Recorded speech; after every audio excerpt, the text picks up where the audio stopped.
Hello, welcome to the channel Wise Stories. Enjoy watching. Here you will meet old age, but don't even think of visiting the city apartment. I have a new life now, declared the husband. And when he found out that his wife had a new home, he decided to pay her a visit.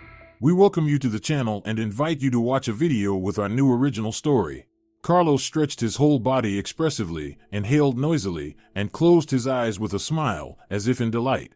And indeed, he might well have been sincere about that delight. The air around them truly was wonderful, transparent, clean, fresh, carrying even here the faint notes of gladioluses blooming in the front gardens and the subtle hint of pine. It was genuinely delicious. It instantly cleared the head, made one want to straighten their shoulders.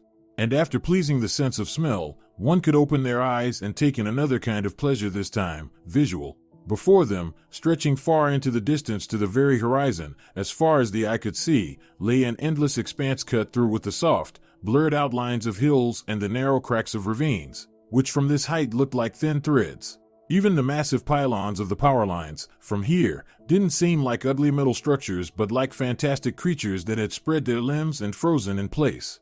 The delicate latticework of the towers and the wires strung between them trembled and dissolved in the transparent air, almost ceasing to spoil the view.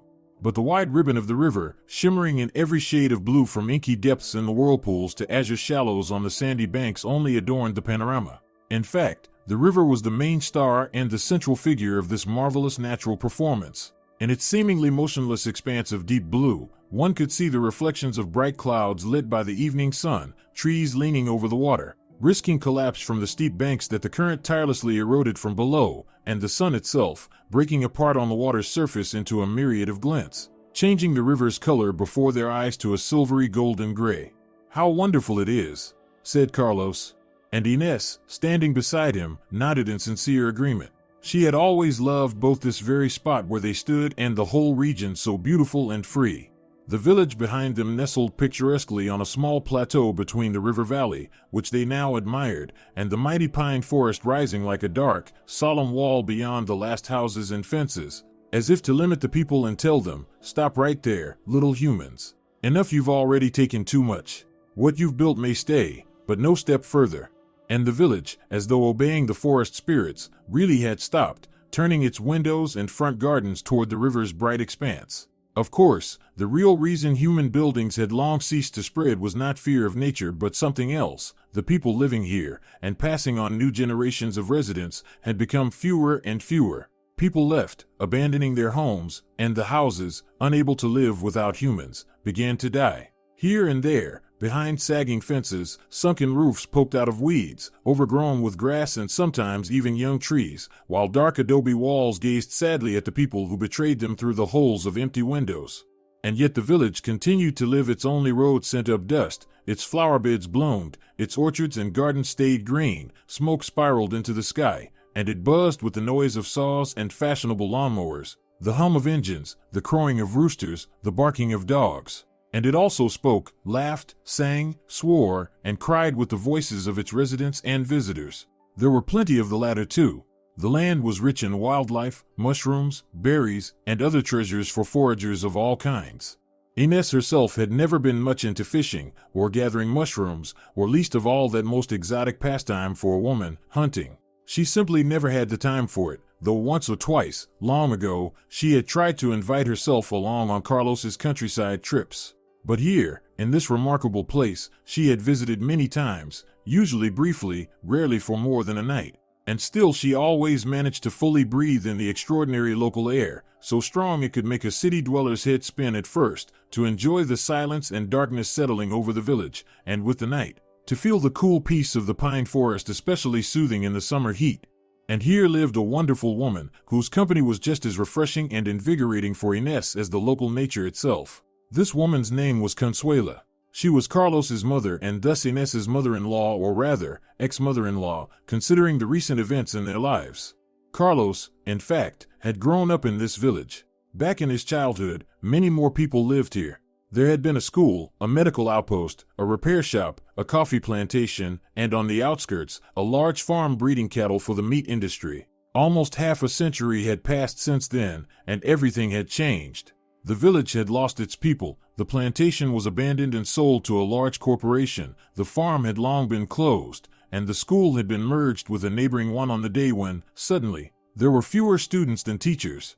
Yet all those years Consuela had continued to live in the village. An old teacher of that very school, closed as unnecessary, she had long since buried her husband, raised Carlos, and sent him off into life.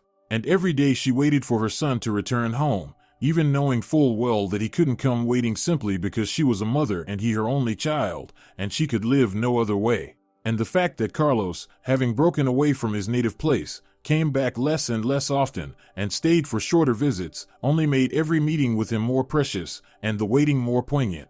Consuela, despite her age, was lively, energetic, and still strikingly beautiful with a delicate, not at all rural grace. She looked more like a noble city lady aging elegantly than a village old woman. She belonged strolling through a city park or sitting on a wrought iron bench with a book of poetry on her lap, then slowly walking down an alley between puddles under an open umbrella, her still high heels tapping the pavement. Yet even in fur galoshes, with a light raincoat over her shoulders and gloves smudged with garden soil, she somehow remained inexplicably elegant and attractive.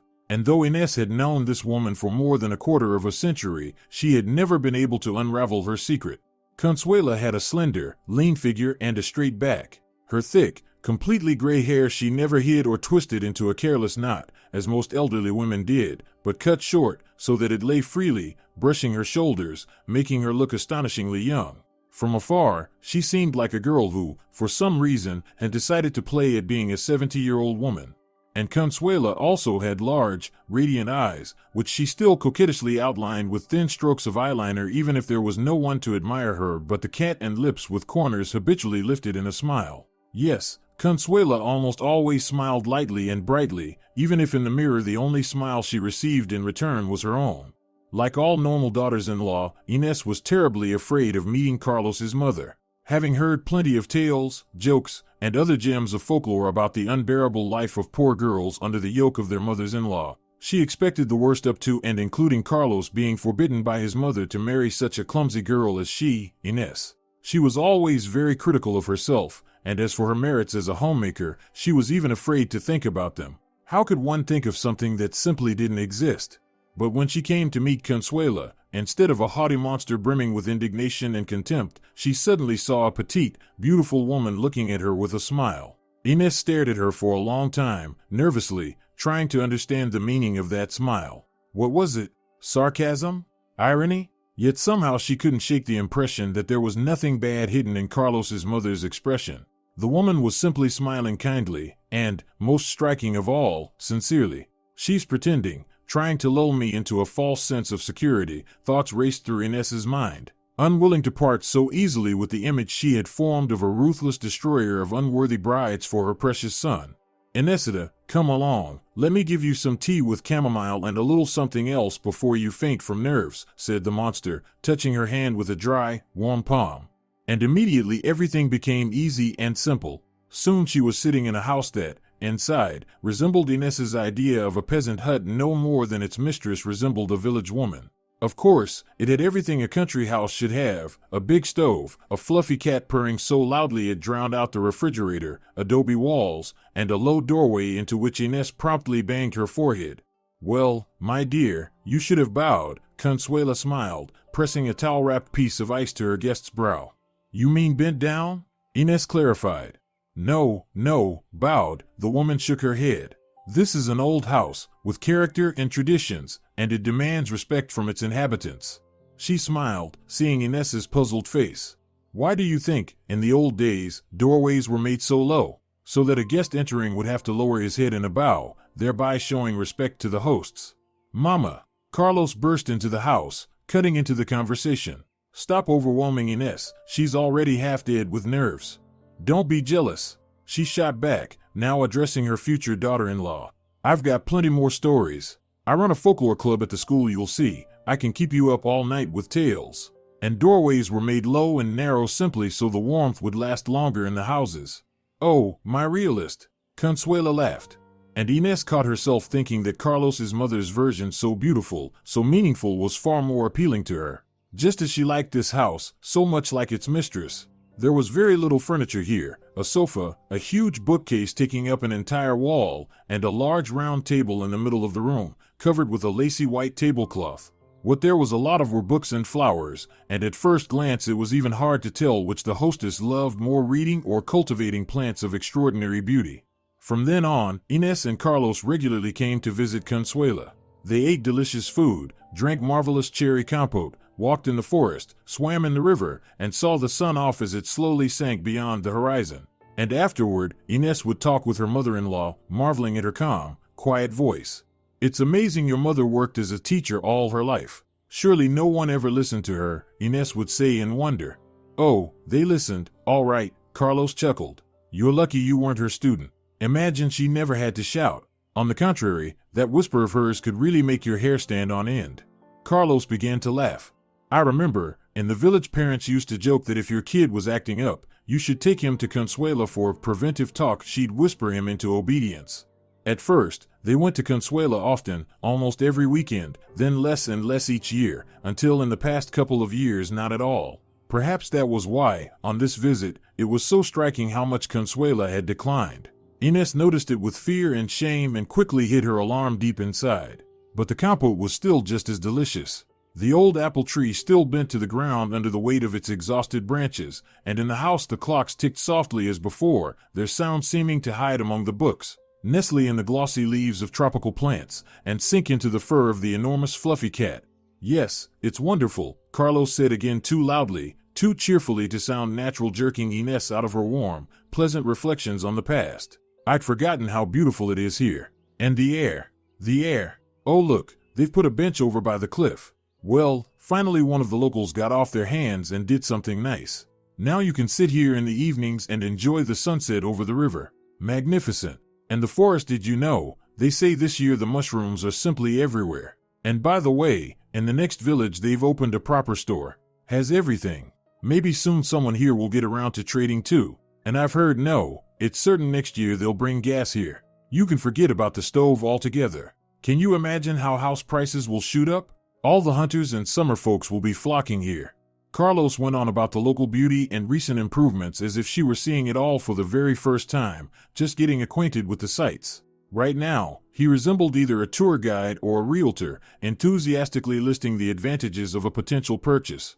"Mother has finally stopped being stubborn, did you notice? She took the TV out of the box, the one we brought her, and I think that was at least 5 years ago," Carlos continued. "But the most important thing, of course, is the nature. What happiness it is to live in such a paradise. And really, you don't need anything else. What more could a person need to peacefully face old age?" That last word, so awkward, so out of place, seemed to hang in the air. Ines felt as though she had been slapped hard across the face, suddenly choking, powerless tears welling in the corners of her eyes. Everything vanished at once, the magnificent view far below, the sense of serenity that always filled her upon arriving here. She suddenly felt cold, as though her heart were gripped by an icy hand, squeezing out its last hopes and scraps of joy. So this was what she had become, a woman no one needed, who had nothing, and whose future held only one thing, the word Carlos had just so mercilessly and thoughtlessly flung in her face: old age. She suddenly had the sensation of being shut inside a damp, dark cellar, a heavy door slamming behind her, followed by the deafening metallic clank of a lock being fastened forever. "All right, I need to get going if I'm going to make it back to the city, with all that traffic," she heard Carlos's voice breaking through that dreadful sound. "Listen, I won't go back into the house. Just tell Mother. Tell her I remembered something urgent, whatever." "All right, Ines, what I meant to say is this: don't come by our former apartment anymore, okay? I mean, just in case you come into the city and think to stop by out of habit. I'm giving it up anyway. The lease, I mean. Too expensive and, well." Carlos was clearly struggling to push the words out, but Ines had neither the desire nor the strength to help him. "Oh, come on." Carlos suddenly sounded angry at himself, at his own indecision. "You've got your own life now, and I've got mine. A new one. All right, Ines, don't hold it against me, okay? That's just how it turned out. After all, it's not like you were left out on the street, and you're not alone either, right? Well then, take care. I'm off." And Carlos left. Ines remained alone, with the nearly extinguished evening sun, with that hopeless word old age thrown in her face, and with her thoughts about the past. And in the past, as it turned out, there weren't many truly happy moments for Ines. Of course, she had been a carefree child, then a young girl, she had fallen in love, rejoiced, dreamed. But now, when she suddenly had to reflect on her adult, conscious life, she could not recall a single period of complete, thoughtless, unself-conscious happiness, the most genuine kind. It simply hadn't existed in her life. Not once. It was as though she had spent all those years on Earth not really living each one as unique and unrepeatable, but merely rehearsing, drafting a rough copy she would someday rewrite neatly, free of mistakes and mishaps, and only then begin her true, full, perfect life. And she had rehearsed so long that she ended up, like the old woman from the fairy tale, with nothing but a broken trough, while life, bright, noisy, real, laughed at her plans, tore them to shreds, and rushed past her. Ines was born into the family of a military man with a capital M. Victor seemed born to serve in the army. He genuinely considered his duty the only worthy occupation for a man, and for his descendants. To fulfill this purpose properly, the soldier's descendants had to be born male as well. But fate dealt Victor a harsh blow. His child was a girl. And not only did fate deny him the hope of continuing his line and his military dynasty, it also robbed him of the chance to correct it in the future, for he lost his wife. Complicated premature labor in the tiny, ill-equipped hospital of a shabby military settlement ended in tragedy. The baby's mother did not survive. Thus Ines was left without a mother, and considering her father's particular way of life, almost without a father as well. Victor mourned sincerely, listened to the cries of the little girl wrapped in a blanket, and then delivered her into the care of his own mother. And so tiny Ines ended up in her grandmother's hands. The woman was, without a doubt, brave and strong. Despite her age and fragile health, she did not refuse her son. She took in her granddaughter, raised her, fed her, did what she could, simply and honestly, with as much strength and means as she had. Ines began to realize her unusual situation, so different from other children's, as early as kindergarten, when she heard, "Oh, your mother is so old." "She's not my mother, she's my grandmother, dummy," she reasonably shot back at a snot-nosed red-headed classmate. "I live with my grandma." "Oh, so you're Granny's girl," the boy exclaimed, oddly delighted. Carla, Ines's grandmother, never invented stories about parents on a distant planet, heroically saving the locals. The girl learned early on the plain truth that she had no mother, and never had, and that her father served so far away, so devotedly, that he seemed to have no real concern for the daughter toward whom, evidently, he had never managed to feel the slightest affection. Life with her grandmother was hard. The pension, odd jobs, work as a guard, Ines's small stipend, all that, even together with the money Victor occasionally sent to his mother, was barely enough to get by. Of course, Ines, like any child, for a time did not notice this. She paid no mind to the fact that she wore not new dresses and coats but the hand-me-downs of a neighbor girl after she had outgrown them. She wasn't bothered that all her children's books missing pages, filled with doodles, had clearly been read many times before, or that some of her toys lacked limbs and ears. Even the fact that she had no bicycle of her own didn't upset her much, because the boy upstairs, her peer, was decent enough to let her ride his from time to time. But time passed, and the things she hadn't noticed before, others were quick to point out. And as Ines grew older, those reminders only multiplied, their words becoming sharper and crueler. One such benefactress was the same neighbor's daughter, the very one whose clothes Ines had gratefully worn until about the age of 10. "Ines Ragpicker," sang the girl without much regard for rhyme when she saw Ines on the 1st of September at the school assembly. "How's my dress? Not too tight under the arms? Be careful not to tear it. Maybe your daughter will wear it to school someday too." From that assembly, third grader Ines ran away in tears. Olga, that same spiteful girl, was of course scolded by her mother and even deprived of sweets for a week, but it didn't comfort Ines. "I'm not going back to school," she told her grandmother grimly. Carla thought for a while, took a couple of pills, and, after wiping with a rag the thin gold ring with a small white stone she wore on her finger, went out. She came back without the ring, but with a package. Inside were a new sundress, a turtleneck, shoes, a jacket, and jeans. Everything was brand new, smelling of the store and of prosperity. The small stock of her grandmother's jewelry lasted a couple of years, and then Carla and Ines fell hopelessly behind.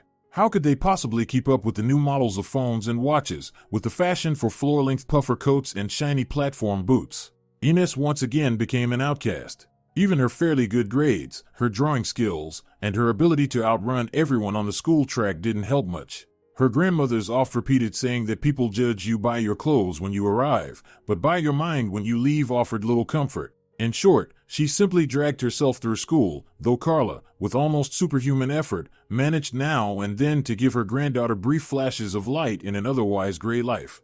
Ines graduated from school and enrolled in university, in the Faculty of Education. Things became easier there. It was simpler to hide herself and her poverty among strangers, many of whom also lacked fashionable clothes, the latest smartphones, or elaborately dyed hair. And then, like snow on her head, Victor appeared. As it turned out, he had long since retired from the army, had tried to start some sort of business and make money, but hadn't really succeeded.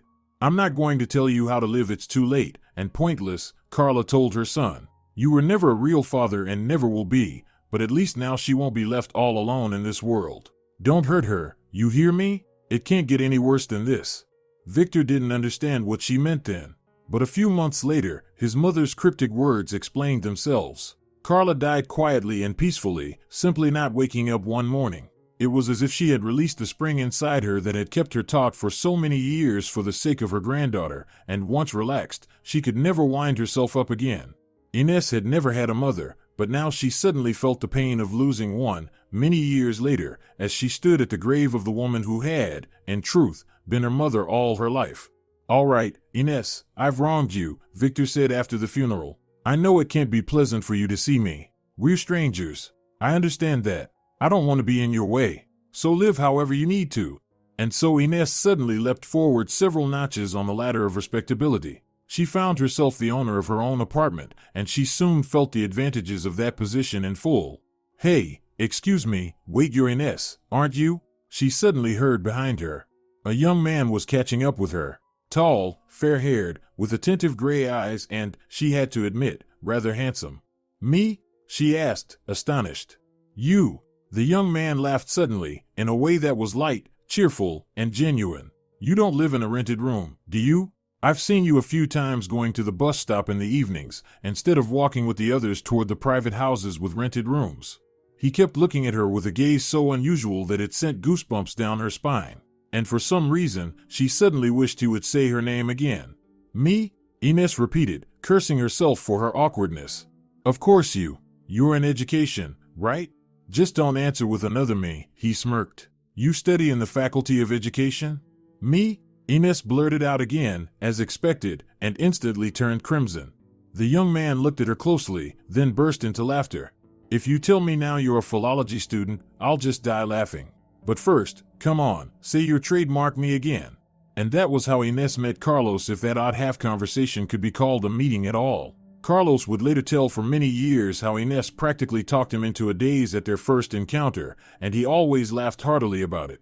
He, too, was a student, though he studied in the technical faculty and some engineering specialty. Being from out of town, he lived in a rented room in a private house. The city where they lived and studied was relatively small. All the universities were compactly arranged in old buildings in the center, and long ago an entire district of 5-story apartment blocks had been built for the boisterous student population, hardly comfortable or beautiful, but when had that ever scared off real students? Carlos considered his own situation rather bleak and unpromising. He had grown up in a small, slowly dying village, where his mother still lived, a mother who had, in truth, done everything she could for him, but from whom no further help could be expected. And even his fairly attractive looks, which drew the attention of girls, meant little without decent clothes and at least a little money in his pocket. He hadn't become a gifted, promising student either, unfortunately, though at the beginning he had honestly tried.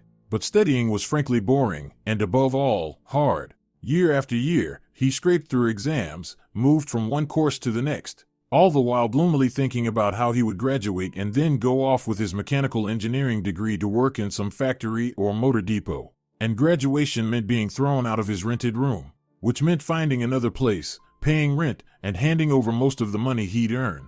And then what was the point of it all? What meaning was there in such a life?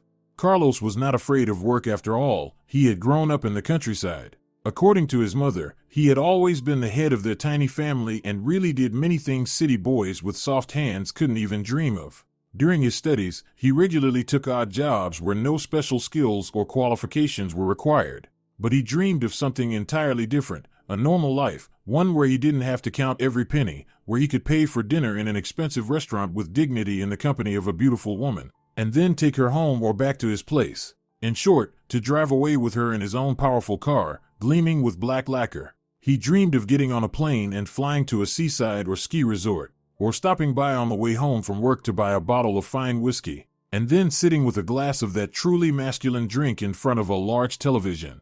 In short, nothing supernatural, unbelievable, or absurd. Everything quite reasonable and normal. But how could he achieve this if the salary he could expect with his diploma and total lack of experience would be just enough for some miserable rented room, meals in a cafeteria, and half a bottle of that very whiskey? Perhaps he could even spare a little for a car magazine, just to see what normal, luckier people drove.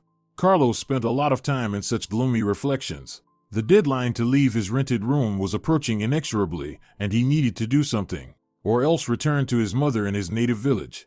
He had seen Ines many times. Streams and trickles of polytechnic students and the teacher girls from the education faculty, as the engineering boys jokingly called them, constantly crossed paths and mixed in all sorts of places. In the student district, near the same rented rooms in private houses, at shared parties and chance meetings, at the stadium, which the universities actively used to sweat off excess fat from their future specialists, or in the nearest stores, were the eternally hungry, indiscriminate youth.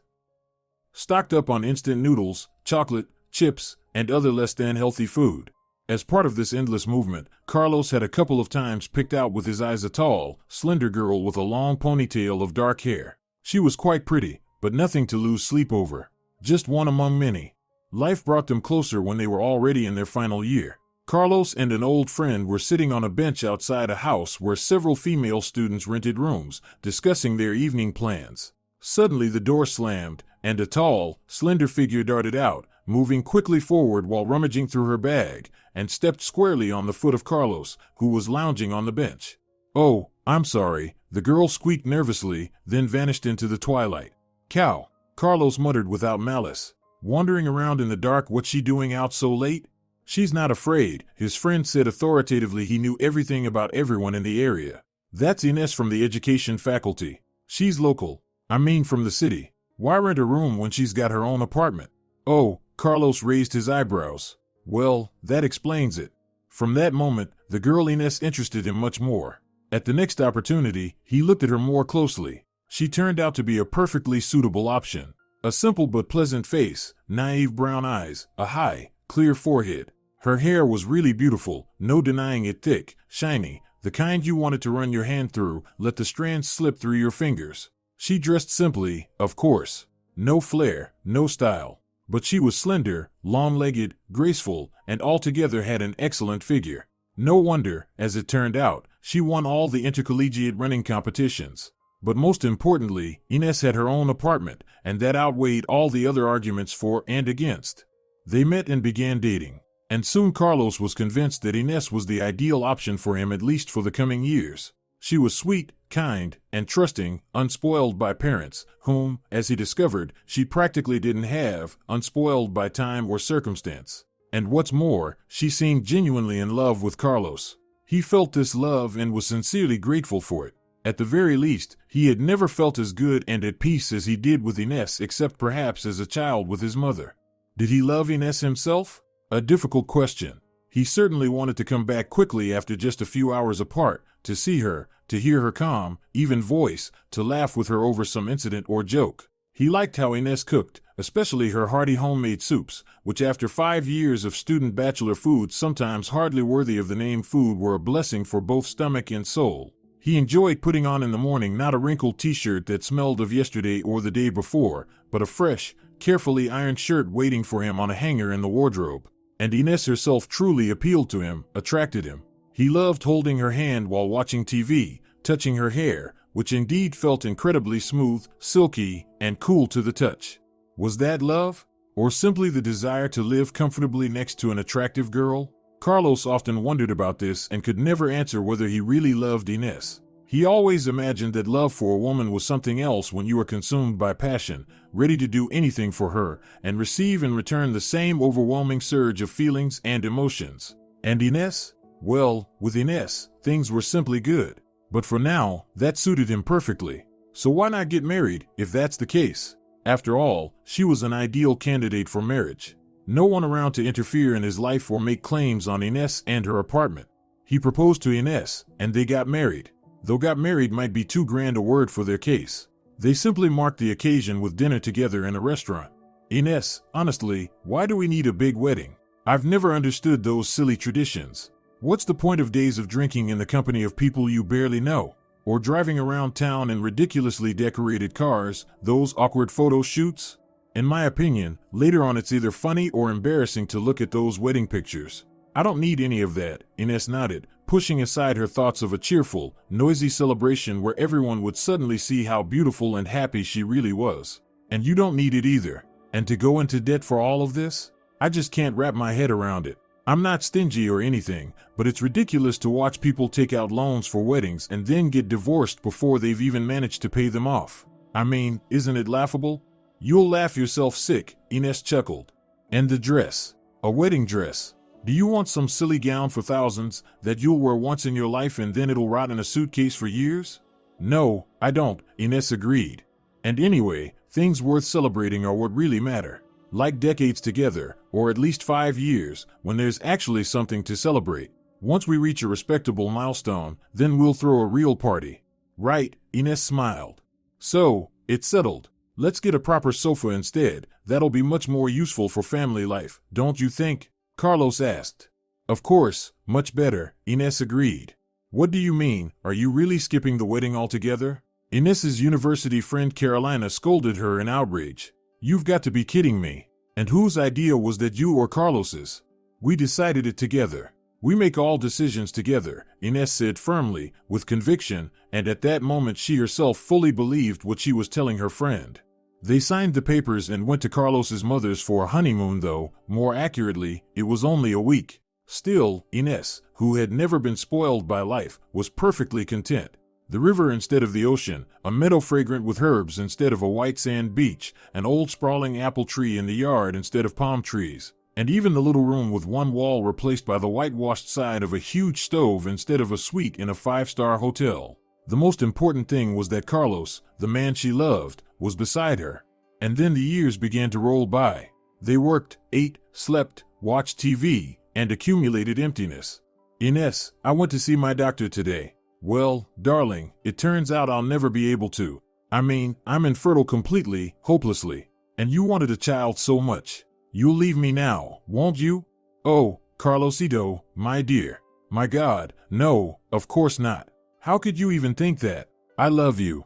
We'll figure something out. What can we figure out, Ines? I won't be able to love an adopted child. Well then, it'll just be the two of us. Carlos, we never go anywhere together. And now you're leaving again for the whole weekend. But I'm going fishing, Ines. That's a man's activity with a man's company. And besides, what would you even do there? Be with you. Oh, stop it. I'll be back tomorrow evening. We'll be together from 8 at night till morning. We'll get tired of each other. What's this, Ines? Or rather, who is this? Oh, Carlos, please don't be angry, all right? It's a puppy. Carolina brought it. Can you imagine? Look how adorable. Ines, why are you shoving it at me? You know I'm allergic. Get it out of the house immediately. Do you want me breaking out in rashes? And that friend of yours, Carolina again. Carlos, stop right there. Carolina is my only friend. I've already lost all the others. Of course, and say it's thanks to me. Carlosito, darling, how could this happen? Stop, don't cry. It's only a broken leg. Yes, you'll have to stay in bed for 3 months, and then just as long recovering. But it's nothing, not so bad. Well, awful of course, but I'll be here with you. That's what frightens me. Ines, I've been meaning to talk to you. I'm sick of this endless poverty. I've been offered a chance to invest in a business, you understand, a real, reliable business, but it takes money, serious money. I thought, what if we sell your apartment? It's old and small anyway, but in a year we could buy a decent place. And what if it doesn't work out? You've lived with me 15 years and still think I'm a useless loser. What kind of trust is that? You never loved me. Oh, Carlos, how can you say that? Carlos, are you leaving? Yes, I have things to do. On a Saturday night? Again? Imagine that. Ines, we need to talk. It's hard, but it's better to be honest with each other. I want a divorce. Look, there's been nothing between us for a long time, and I've had another woman. For a while now. I don't see any reason for us to stay together. And what's to become of me, Carlos? especially after you got swindled out of the money for my apartment. Ines, I'm guilty before you, but it can't be undone. Or would you rather I stay with you out of guilt? As for you, I've been thinking. You could stay with my mother for a while. Why not? She always loved you like her own daughter. Sometimes I even thought she loved you more than me. You'll rest, recover, and you won't be alone. Look, Ines, isn't it beautiful here? The perfect place to meet old age. The sun had long since slipped behind the horizon. Dark August twilight had settled over the village, lit by street lamps and windows. From below, the river's expanse sent up a damp chill. Ines shivered and rose from the bench. Imagine, the end of August, and it's this cold, she thought. Or maybe it's just me already shivering like an old woman. She flinched sharply, but not from the cold, from the word that now seemed destined to hound her wherever she went, as if Carlos had chained the two of them, Ines and that word, together forever. Darling, go to bed, the morning is wiser than the evening, said Consuelo when Ines finally entered the house. Her mother-in-law's voice, her ex-mother-in-law's, she constantly corrected herself, was, as always, soothing. She stretched out on the old but comfortable bed and suddenly remembered that it was here, in this very room, that she and Carlos had always slept when visiting Consuela back in their former shared life. Everything I have now is former, Ines thought drowsily as she closed her eyes. Ex-husband, ex-job, ex-apartment, ex-friends, ex-life, and me, the ex-myself. On that optimistic note, her weary mind thankfully shut off. Morning woke her with a merciless ray of sunlight, aimed straight at her face. At first she didn't understand where she was or why instead of wallpapered walls a grayish-white surface loomed before her, with streaks of lime that clearly outlined a shaggy human head and the figure of a three-legged beast. And then reality crashed down on her, dark, hopeless, absurdly at odds with the bright, joyful day outside. A wave of gloom and weariness hit her. She wanted to hide from the sun, from the sudden, overwhelming chorus of birds shrieking on the branches, to bury herself in the pillow and cry, sob, wail, pitying herself and trying to find in that self-pity at least some shred of meaning. Outside, the sound of a large vehicle approached, stopping clearly at their gate. It honked sharp and demanding, and then came a booming male voice, no less loud or insistent than the car horn itself. Consuela, good morning. Are you sleeping or what? Come take your delivery. Oh, Alejandro's here. He's brought the firewood, Ines heard her hostess's flustered voice from the other room. And I went and forgot, silly old fool. Hurried footsteps followed, and Consuela poked her head into the room where Ines lay. Darling, good morning. They've arrived well, for me, really. And I completely forgot. Slipped right out of my mind. Do get up, would you? Put the kettle on, at least. A man should be offered some tea, don't you think? She bustled away, while Ines all but forced herself to slide off the bed. Perfect timing for visitors, she thought, catching sight of her pale, crumpled face and tangled hair in the mirror. Pulling on jeans and a shirt, she trudged into the small kitchen and, flicking the kettle switch, slumped against the wall. Outside, beneath the window, came a strange noise, as if something heavy had been dumped to the ground. Then the door swung open, and someone stepped inside. There's a word, man. Everyone knows what it means, a human being with the physical and functional attributes of the male sex. As a trained philologist, Ines could have defined it faster and more precisely than most. But what about a real man? That was a trickier concept, one everyone had their own opinion about. Ines had one too. Until recently she had considered Carlos, if not the very model, then at least a decent enough representative of the male kind. For many years he had been that to her. Not once had it occurred to her that there might be other people around, men no less deserving of attention than her husband. She simply hadn't needed them, and so, she hadn't seen them. But when Carlos disappeared from her life, a gaping void remained, cold, bleak, and joyless. And into that void, like into an icy house, another man suddenly stepped. And the whole mass of frozen emptiness began to melt rapidly under the warmth that radiated from him. Of course, these vivid images and metaphors came to Ines later, when she calmly analyzed her thoughts and feelings. Right now, she simply stared at the man standing on the threshold and marveled at the strange sensation stirring in her. This was him, the real man. And it wasn't about his height, or those broad shoulders solid as stone, or the large, roughened hands, or the powerful neck, or even the fair beard framing his face. It was something else, something she couldn't put into words, but could feel with certainty. Her skin, her whole body, and most of all her heart suddenly beating fast and anxious told her so. Confused and unsettled by this long-buried, forgotten excitement, she blushed, smoothed down her messy hair, and, completely at a loss, decided she'd better be angry at this man who had so unceremoniously shattered her hopeless calm. He, meanwhile, showed not the slightest discomfort. He came in, calmly sat at the table, and stared openly at Ines. "Well, why are you looking at me like that?" she muttered. "Well, first of all, good morning." His voice was deep, rich, and low. "Second, I was promised tea. And third, I just didn't expect to find, here at Consuela's of all places, such a little cat ruffled, angry, and beautiful." At such insolence, Ines even dropped the packet of tea she had been scooping from, remembering Consuela's request. "You know what?" She frowned indignantly. "You're the cat. And really, what do you think you're doing? Make your own tea." With an exaggerated sniff, she stormed out of the kitchen. Village brute. Local strongman, huh? And yet she couldn't deny that the image of his open, clear face framed by that short, fair beard and those slightly mocking greenish-brown eyes kept forming in her mind. "Oh, so you even managed to notice the color of his eyes?" she asked her reflection in the mirror, ironically. Again she was startled by that strange, long-forgotten feeling that had arisen in her at the sight of him, as if a faint electric current had run across her skin, making her straighten, lift her head, and feel younger. "All right, Consuela, I'm off. No time for tea," she heard the man's voice again. "I'll come back this evening. Haul the firewood into the shed. Don't you go straining yourself, you hear?" Then the door slammed, and silence settled over the house once more. But with his voice gone, something else seemed to vanish too, something invisible that had hung in the air, making you want to move, to live, to savor every moment. "You've really gone mad from despair, Ines," she scolded herself. "Seeing visions already." "Who was that?" she asked Consuela. "Oh my, you mean you didn't meet properly?" The woman sounded surprised. "How did Alejandro not drag you into conversation? Unbelievable." "As if I needed to get dragged into anything," Ines shrugged.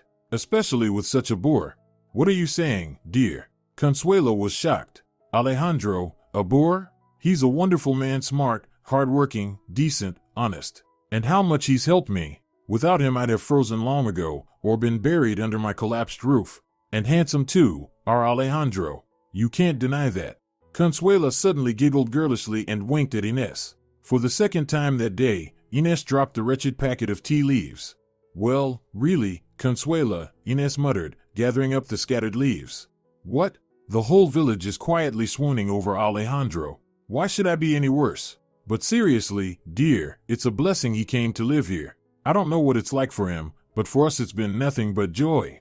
A few minutes later, Ines, finally having brewed the ill-fated tea, sat listening in astonishment to Consuela's fascinating stories about her morning visitor. Alejandro was something of a local celebrity. A few years earlier, he had arrived in the village out of the blue, or, as the locals joked, barged in like a fox into a henhouse, which was closer to the truth. Settling into an abandoned house, he picked up his tools, and in just a couple of months the old wreck was unrecognizable. Then came stranger things still. Alejandro produced a fishing rod no one in the area had ever seen, and on his very first evening caught a pike bigger than any taken in over a decade. He beat up the local drunk Vasquez, known to everyone for hitting his wife, and hauled wheelbarrow after wheelbarrow of gravel and sand to fill in the enormous, never-drying puddle on the village's main street, a trap for cars, bikes, and once even poor Grandma Maria, who had nearly drowned in it on her way home from a birthday party. Alejandro worked in the neighboring village as school principal and teacher, the only one for miles around. Each morning he loaded a few children from their own village into his rattling car, and with songs they all rode off to study and to teach. In his spare time, he kept up what locals called his antics and odd ideas. He organized a forest cleanup of tin cans and plastic bottles left behind by hunters and mushroom pickers. He straightened the leaning post with the village name, repaired roofs on elderly widows' homes including Consuela's, and installed a bench overlooking the river's floodplain. "He's not normal, that's all," the villagers eventually agreed, deciding to ignore his eccentricities. Still, Alejandro's influence was impossible to overlook. The local women, especially the unmarried ones, suddenly went to the district center for haircuts, stopped walking around in worn slippers and stretched sweatpants, and started wearing lipstick even on weekdays. The men, too, hitched up their trousers, tied up their wandering dogs, and began en masse to repair sagging fences. Vasquez didn't quit drinking altogether, but he grew noticeably quieter and was even spotted by astonished neighbors digging up garden beds under his timidly smiling wife's supervision. "And how old is he? And why does he sit here acting so high and mighty?" Ines asked after hearing the unusual tale. Alejandro is already over 50, a couple of years older than our Carlos, Consuela said. Then, realizing what she'd said, she fell silent in fright. Oh, don't worry, Consuela, Ines waved it off. And he's not just sitting here, dear, he's living here, you see? And it feels like we've all come alive with him, Consuela smiled. But why is he alone? Ines pressed. An educated, strong man, good with his hands and his head, in the prime of life. Handsome, even. She forced herself to say aloud what had been on the tip of her tongue. And why are you alone, educated, smart, beautiful, in your prime and still here? Her mother-in-law suddenly asked. Well, Ines faltered. That's just how my life turned out. Well, that's how his life turned out too. Everyone has their own story, Consuela sighed. But I don't know the details, I won't make things up. He once mentioned that he had been married, even had a grown son. And that's about all. As for our district school, he volunteered himself, since no one else wanted to come here. And Alejandro told me once that he jumped at the offer. Said the nature was beautiful, the air fresh, fishing to make anyone jealous. In short, life like a resort. Consuela laughed lightly, joyfully, and Ines suddenly thought how wonderful it would have been if Carlos had ever given his mother a reason to laugh like that. Good evening, she heard directly above her. Startled, she dropped her book.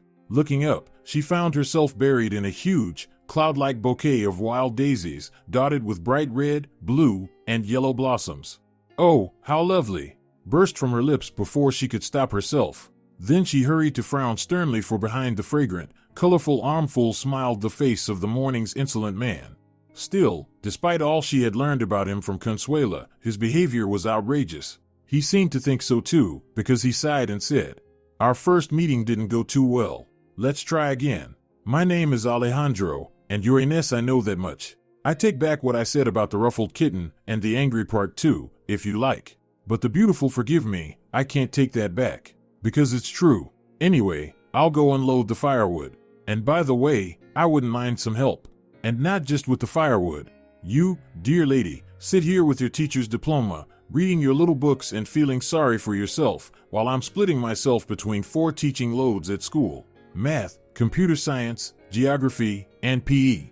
And the funny part is, sometimes all at once, out on the sports field. We run laps while reciting formulas. He shoved the bouquet into the dumbfounded Ines's hands and strode off.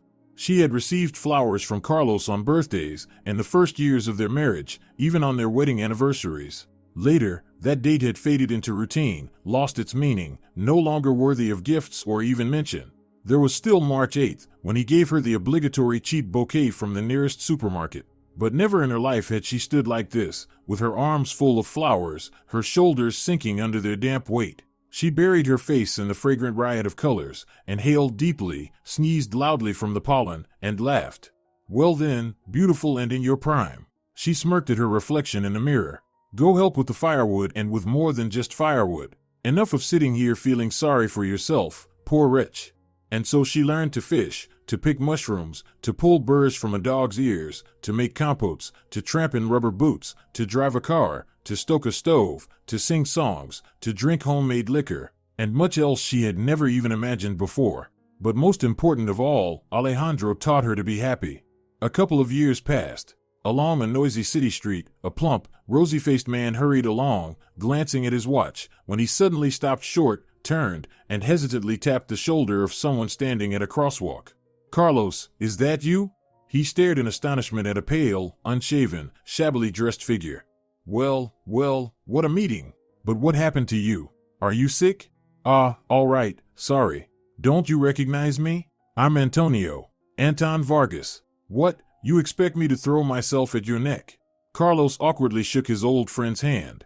How long's it been? 5 years at least, I'd say. You never go see your mother anymore. Consuela, my old teacher, may God bless her for the C she gave me in algebra. She's doing great, still fluttering around like a girl. I even use her as an example for my own kids. Oh, and here's news, you know your Ines has moved into a new house? What do you mean, my Ines? Carlos said. You got many Ineses left in that village of yours? His friend chuckled. I mean your ex-wife, Ines. She's a respected teacher at the district school now. Only her last name is different. She got married. The whole village partied for 3 days at their wedding. We still talk about it. especially how lovely Ines looked. His friend suddenly grew embarrassed, fell silent, then realized. Oh, wait, you didn't know? Didn't know she lives in a new house now either? Oh, you should see it. Alejandro built her such a mansion on the hill. We all walked by squinting with envy. Carlos and Ines were once again standing on the high bluff, gazing into the endless distance, just as they had 2 years earlier. Only now Ines's face was lit with a light, happy smile. Carlos tried, but instead of his usual ironic indifference, his expression twisted into a grimace. So you're doing well, then, he said. Well, I'm glad. Thank you, Carlos, Ines nodded. Only not well. Wonderful. Marvelous. Better than ever in my life. And as for those words of yours, remember? Well, you were right about me. Looks like I really will grow old here. Only you see, old age, it turns out, comes in different kinds. And mine, it seems, will be happier than my childhood, my youth, and all the rest of my life. Imagine that. If you're enjoying it as well, leave a like and subscribe to the channel.